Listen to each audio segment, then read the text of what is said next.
Hello guys, today in this video I'm going to show you how to open system information using run command. So guys, if you want to open system information using run command, so very easy. Firstly, Windows key plus Alt key type.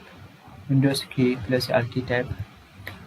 Type here machine 432 M S I N F O 32. Click on OK. That is. So guys, this is very simple and easy. Firstly, Windows key plus Alt key type.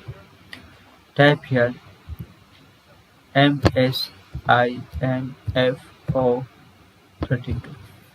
Click on OK. So guys, this is very simple and easy method if you want to open system information using any command. Thank you for watching this video. Please subscribe to my channel for latest update.